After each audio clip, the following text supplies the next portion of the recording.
Today will be my third and final analysis of the Harrowing of Hell, this great idea depicted here by Fra Angelico, but an idea that exists in many places, has been depicted in many ways, perhaps most notably by Dante. Dante, in his Divine Comedy, in the Inferno, refers several times to, as Dante is going through hell, uh, we see the effect of the great earthquake that happened when Christ broke into hell. So many more things could be said about this idea, but the final thing that I want to share with you in this series about Christ's descent to the underworld and his victory over the devil in the devil's own stronghold is a text that some of you I know have heard before because it's read every year on Holy Saturday in the Liturgy of the Hours. So here we go. This is one of the prayer books of the church. And for those of you who have been accustomed here at St. John's to coming to morning prayer on Holy Saturday, right when we don't have Mass in the morning ever. Holy Thursday, Good Friday, Holy Saturday. Those liturgies are always in the evening or the afternoon or evening, and so at our normal daily Mass times in the morning, we've had morning prayer, and I've read for you the sermons from the Office of Readings that are assigned by the Church to those days in that liturgy. So some of you I know have heard this text before, but it's an ancient homily on Holy Saturday. It's not ascribed to any particular author here in the Liturgy of the Hours. There have been some arguments about who actually wrote it and what precise time, what century it's from. But it's an ancient homily and a beautiful depiction, a very early meditation on what Christ was doing in that day between his death and his rising, the day between Good Friday and Easter Sunday. So just something again to think about, and I think if we spend a little time with these thoughts, it colors the whole Easter season.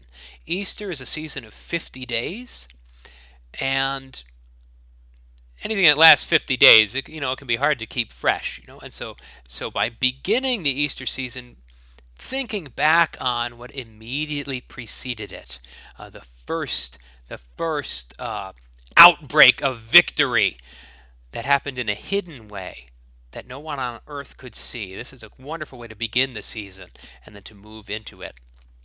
So I'll read for you the text of this ancient homily. Something strange is happening. There is a great silence on earth today, a great silence and stillness. The whole earth keeps silence because the King is asleep. The earth trembled and is still because God has fallen asleep in the flesh, and he has raised up all who have slept ever since the world began.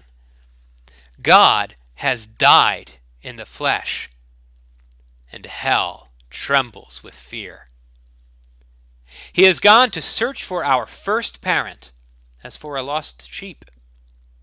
Greatly desiring to visit those who live in darkness and in the shadow of death, he has gone to free from sorrow the captives, Adam and Eve, he who is both God and the son of Eve.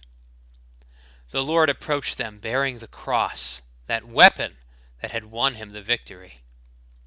At the sight of him, Adam, the first man he had created, struck his breast in terror and cried out to everyone, "My Lord be with you all."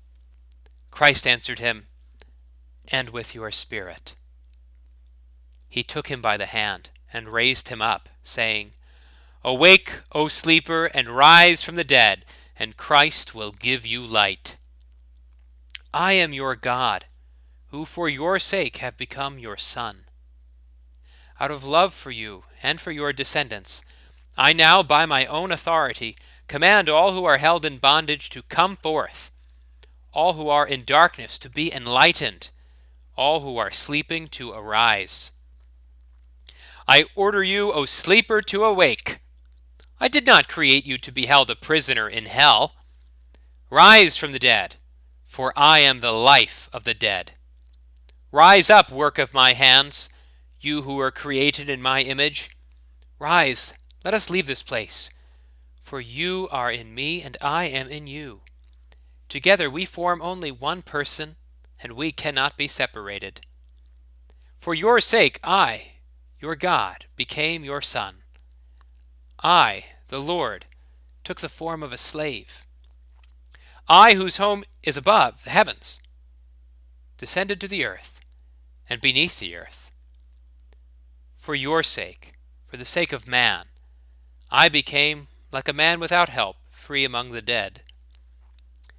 For the sake of you who left a garden, I was betrayed to the Jews in a garden, and I was crucified in a garden. See on my face the spittle I received, in order to restore to you the life I once breathed into you. See there the marks of the blows I received, in order to refashion your warped nature in my image. On my back, see the marks of the scourging I endured, to remove the burden of sin that weighs upon your back. See my hands, nailed firmly to a tree, for you who once wickedly stretched out your hand to a tree. I slept on the cross, and a sword pierced my side, for you who slept in paradise, and brought forth Eve from your side. My side has healed the pain in yours. My sleep will rouse you from your sleep in hell. The sword that pierced me has sheathed the sword that was turned against you. Rise, let us leave this place. The enemy led you out of the earthly paradise. I will not restore you to that paradise, but I will enthrone you in heaven. I forbade you the tree that was only a symbol of life, but see, I who am life itself am now one with you. I appointed cherubim to guard you as slaves are guarded, but now I make them worship you as God. The throne formed by cherubim awaits you, its bearers swift and eager.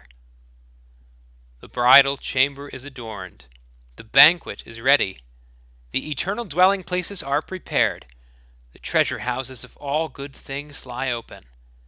The kingdom of heaven has been prepared for you from all eternity.